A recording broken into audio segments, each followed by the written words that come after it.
BNP মন্ত্রিসভা কিভাবে বানাবে, কাকে কোন মন্ত্রণালয়ে দিবে, এইটা নিয়ে ব্যাপক আলাপ আলোচনা চলতেছে।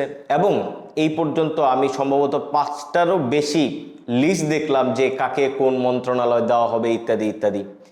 এবং টিভিগুলোও নানা ধরনের কথাবার্তা বলতেছে, এক একজন এক এক ধরনের বিষয় বলতেছে। যেমন এক সালাউদ্দিন আহমেদকে আমি জনপ্রশাসন মন্ত্রণালয়ের মন্ত্রী হইতে দেখছি, স্বরাষ্ট্র মন্ত্রণালয় হইতে দেখছি, স্থানীয় সরকার হইতে দেখছি, এবং সবগুলাই মেইন স্ট্রিম মিডিয়াগুলো থেকেই বলা হইতেছে। যাই হোক, এই ব্যাপারে আমার আলাদা কোনো এক্সপেকটেশন নাই। মানে আমি বলতে চাই না যে এই ব্যক্তিকে এই মন্ত্রণালয়ে দেওয়া উচিত বা এই ব্যক্তি এই মন্ত্রণালয়ে ভালো করবেন, এই ব্যাপারে আমি বিশেষজ্ঞও না এবং এইখানে আমার কোনো এক্সপেকটেশনও নাই। আমি যেটা মনে করি যে বিএনপি সরকার হইছে, বিএনপি জিতছে, নির্বাচনে জিতছে, বিএনপি দেশ পরিচালনা করবে, ফলে বিএনপি যেটা চাইবে সেটাই এখানে বাস্তব এবং তারা সেইটাই করবে। ফলে এখানে আমার আলাদা করে কিছু বলার নাই। তবে এখানে আমি যে কথাটা বলতে চাই সেটা হচ্ছে যে বিএনপি নির্বাচনে জিতছে, তারা সরকার গঠন করছে, এই সব কিছু যেমন সত্য, তার বাইরে আরেকটা সত্যও আছে। সেটা হচ্ছে যে এই দেশের মানুষ বিএনপিকে একটা নির্দিষ্ট রিজনে ভোট দিছে। বিএনপি সেই রিজনটাকেও যদি তার জয় দিয়া অতিক্রম করে ফেলতে চায় এবং অতিক্রম কইরা জাস্ট নিজের ইচ্ছা মতো একটা মন্ত্রিসভা বা ক্যাবিনেট সাজায়, সেইটা মেবি ভুল হবে। আমি নুরুল কবির সাহেবের একটা টকশোতে তার একটা বক্তব্য দেখলাম এবং শুনে আমার ভালো লাগলো। তিনি বলছেন যে মানুষ নাকে রুমাল চাপা দিয়া বিএনপিকে ভোট দিছে, এবং তার অর্থ মানুষ নাকে রুমাল চাপা দিচ্ছে এই কারণে যে বিএনপির যে দুর্নীতির ইতিহাস সেটা মানুষ ভুলা যায় নাই, কিন্তু মানুষ সেই দুর্গন্ধ নাকে রুমাল চাপা দিয়া অ্যাভয়েড কইরা তারা বিএনপিকে ভোট দিয়েছে, কারণ জামাতকে মানুষ ঠেকাইতে চাইছে। এবং আপনারা যদি এটা খেয়াল করেন তাহলে খুব স্বাভাবিকভাবেই দেখবেন যে আমরা বুদ্ধিজীবীরা নির্লজ্জভাবে বিএনপিকে সমর্থন দিচ্ছি এবং আমাদের মেইন অবজেক্টিভই ছিল আসলে জামাতকে ঠেকানো বা জামাত যেন রাষ্ট্র ক্ষমতা দখল করে ফেলতে না পারে। ফলে এই পার্সপেক্টিভ থেকে বা এই জায়গা থেকে দেখলে বিএনপিরও একটু দায় আছে যে তারা যে নির্বাচনে 212টা বা 213টা সিট পাইছে এটাই যে একমাত্র সত্য না, এর মধ্য দিয়ে সেটা বোঝা যাবে। আমাদের সামনে অপশনের সীমাবদ্ধতা আছে, আমাদের সামনে জামাত নামক একটা ব্যাপার আছে। এই সব কিছু মিলেই আসলে বিএনপির এই জয়। এবং ফাইনালি বিএনপি যদি এই পুরা জিনিসটা হিসাব কইরা তাদের মন্ত্রণালয় বা তাদের মন্ত্রিসভা সাজায়, সেটাই সবচেয়ে ভালো হবে। আমি ব্যক্তিগতভাবে যেটা মনে করি যে বিএনপি মন্ত্রিসভা যেভাবেই সাজাক না কেন তাদের প্রধান চ্যালেঞ্জ একটা, আর সেটা হচ্ছে দুর্নীতি। আপনাদের মনে আছে নিশ্চয়ই যে প্রফেসর সরকার আসার পরে দেবপ্রিয় ভট্টাচার্যকে দিয়া একটা শ্বেতপত্র বানানো হয়েছিল এবং সেই জায়গায় দেবপ্রিয় কিন্তু দেখাইছিলেন বা বলছিলেন যে আমাদের আমলারা রাজনীতিবিদদের চাইতেও বেশি দুর্নীতি করছে। এবং আমাদের বাংলাদেশের টোটাল যে দুর্নীতিটা হয় তার যেই মানে হিসাব নিকাশ, এই পুরো জিনিসটাই আসলে চলে সেই সচিবালয় থেকে, এবং এইটাই বেসিক্যালি রাজনীতিবিদদের সঙ্গে আমলাদের বোঝাপড়া। এখন বাংলাদেশের দুর্নীতির শিকড় যে কতটা গভীরে এইটা আমাদের নতুন করে বলার কিছু নাই। অ্যাট দ্য সেম টাইম একটা নতুন সরকার যখন সেখানে আসবে, মানে একটা নতুন সরকার যখন মন্ত্রিসভা সাজাবে, নতুন রাজনীতিবিদরা সচিবালয়ে যাবে এবং তাদেরকে নতুনভাবে যেই দিক নির্দেশনা দিবে বা নেতৃত্ব দিবে, সেই বাস্তবতায় আবারও সেই পুরান ব্যবস্থা কতটা বহাল আছে বা নাই, এইটাই মুখ্য প্রশ্ন হয়ে উঠবে। ফলে এইখানে আমি যেটা মনে করি যে এই সরকারের বা বিএনপি সরকার মন্ত্রিসভা যেমন ইচ্ছা তেমন সাজাইতে পারে, কিন্তু তাদের প্রধান যেই মানে চ্যালেঞ্জ হবে সেটা হচ্ছে দুর্নীতি। এবং দুর্নীতিকে যদি তারা কোনোভাবে ওভারকাম করতে পারে তাইলে তার রুটিন ওয়ার্ক বা যাই করুক না কেন সেটা ইনাফ বলে আমি মনে করি। আমি যেটা ভাবতে চাই না যে বাংলাদেশ আসলে এক বিএনপি সরকার আসবে এবং তারা এমন সব পলিসি ইত্যাদি দিবে যে বাংলাদেশের বেকারত্ব নাই হয়ে যাবে, বাংলাদেশের তরুণরা সব চাকরিতে ঢুকে যাবে, বাংলাদেশের নারীরা জবলেস থাকবে না বা মজুরি সব ঠিকঠাক হয়ে যাবে, বাংলাদেশের রিজার্ভ হু হু করে বাড়বে।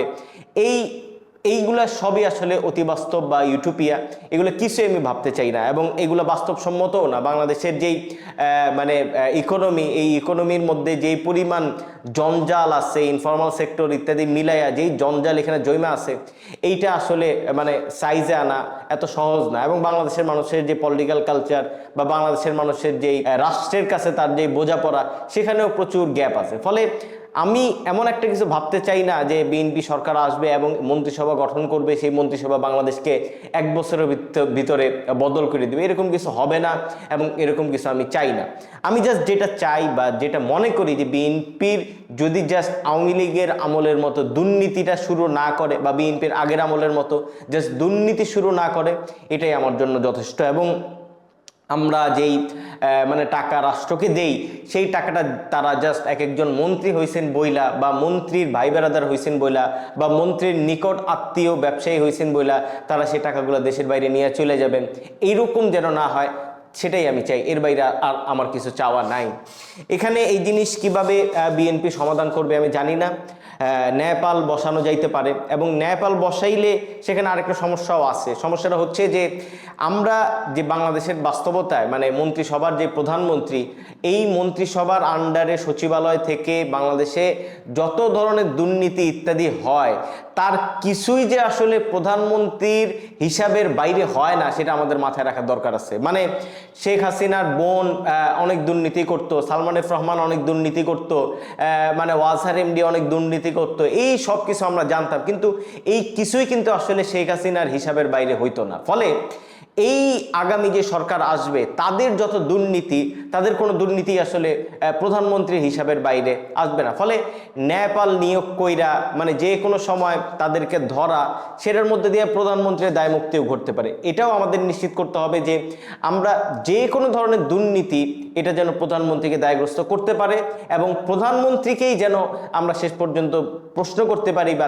তাকেই যেন ক্ষমতা থেকে পদত্যাগ করতে হইতে পারে, এই ধরনের একটা বাস্তবতা যেন আমরা তৈরি করতে পারি।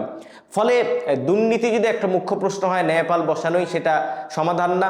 অন্যদিকে সেদিন একটা আলাপ শুনলাম যে মাসুদ কামাল ভাই উনি একটা পরামর্শ দিয়েছেন বিএনপিকে যে তারা যাদেরকে মন্ত্রী বানাবে তাদেরকে যেন একটা অলিখিত সময় লেখা না দেয়, মানে একবার মন্ত্রণালয়ে বসছে মানে তার সামনে 5 বছর, তার সামনে যতদিন ইচ্ছা, এরকম যেন না হয় বিষয়টা। তারেক রহমান সাহেব তাদেরকে একটা টাইম সেট করে দিতে পারেন, 200 দিন, 300 দিন, 2 মাস, 3 মাস, এই 3 মাসের ভিতরে তাদের যেই মানে টাস্ক সেগুলো যদি তারা পূরণ করতে না পারে তাহলে তাদেরকে বাতিল করে দিতে পারেন। এখানেও একটা সেম সমস্যা আছে। সমস্যাটা হচ্ছে যে এই টোটাল চক্রটা মানে এই মন্ত্রণালয়ের আন্ডারে যত দুর্নীতি ইত্যাদি হয় তার সঙ্গে যে প্রধানমন্ত্রীর অফিসের একটা যোগাযোগ আছে, এইটা আবার এর মধ্যে দিয়ে নাই হয়ে যেতে পারে। মানে দেখা গেল যে একজন লোক আইসা মানে 4 মাসে ব্যাপক দুর্নীতি করলো, তারপরে প্রধানমন্ত্রী তাকে বরখাস্ত করে দিল, তাতে তো আসলে কোনো মানে ফায়দা কিছুই হবে না। ফলে আমি যেটা বলতে চাই যে বাংলাদেশের আগামী সরকারে যত ধরনের দুর্নীতি হবে তার প্রধান দায় প্রধানমন্ত্রীকে নিতে হবে এবং প্রধানমন্ত্রীকে যে পদত্যাগ করতে হইতে পারে এটা বাংলাদেশে ফিরে আনতে হবে এবং সেটা যদি ফিরে আনা যায় তাহলে মনে করি যে দুর্নীতি বন্ধ হইতে পারে। আমি বাংলাদেশে আগামী যে কালকে যে মানে শপথ অনুষ্ঠান হবে, মন্ত্রিসভা হবে, ক্যাবিনেট হবে, নতুন যে সরকার আসবে তার সামনে এই একটা চ্যালেঞ্জই আমি দেখি যে তারা বাংলাদেশের রন্ধ্রে রন্ধ্রে, প্রশাসনের রন্ধ্রে রন্ধ্রে, সচিবালয়, আমলাতন্ত্র, ব্যুরোক্রেসির রন্ধ্রে রন্ধ্রে যেই দুর্নীতি এবং দুর্নীতি ছাড়া যে এখানে কোনো পাতা নড়ে না, কোনো ফাইল যে নড়ে না, এটাই আমাদের সবচেয়ে বড় চ্যালেঞ্জ। এবং দুর্নীতির বিরুদ্ধে কথা বললেই আমাদের সাংবাদিকদের, গণমাধ্যমের সামনে রিস্ক ফ্যাক্টর ইত্যাদি উঠে আসে, মানে নানা ধরনের আইনি মানে ঝামেলা ইত্যাদি উঠে আসে। তারেক রহমান বাংলাদেশকে কতটা লন্ডন বানাইতে পারবেন আমি জানি না, কিন্তু বাংলাদেশকে তিনি যদি অন্তত অর্ধেক দুর্নীতিমুক্ত করতে পারেন, আমি মনে করি যে বাংলাদেশের মানুষ তাকে আগামী 5 বছর পরে বা তারও 10 বছর পরে যতবারই তিনি নির্বাচন করবেন ততবারই তিনি ভালো করবেন। বাংলাদেশের মানুষ জাস্ট যেটা দেখতে চায় না সেটা হচ্ছে যে তার কষ্টার্জিত টাকা জাস্ট কিছু মানুষ মন্ত্রী হইছে বইলা, সচিব হইছে বইলা, এই সরকারি ভিতরে চাকরি করে বইলা কোটি কোটি, শয়ে শয়ে কোটি টাকা দেশের বাইরে নিয়ে চলে যাবে, এইটা বাংলাদেশের মানুষ আর দেখতে চায় না। এবং আপনি যদি হাসিনার পতনের একটা কারণ আপনি যদি বুঝতে চেষ্টা করেন, হাসিনার পতনের প্রধান কারণ কিন্তু এইটা। মানুষ জানতো যে দেশের কোটি কোটি টাকা পাচার হয়ে যাচ্ছে এবং সেখানে তাদের কিছু বলার নাই। আশা করি হাসিনার আমল থেকে তারেক রহমান সাহেব শিক্ষা নেবেন এবং সেই অনুযায়ী দুর্নীতিকেই তার প্রধান সমস্যা হিসেবে চিহ্নিত কইরা একটা মন্ত্রিসভা গঠন করবেন এবং সেই মন্ত্রিসভাকে তিনি সেইভাবেই নেতৃত্ব দিবেন।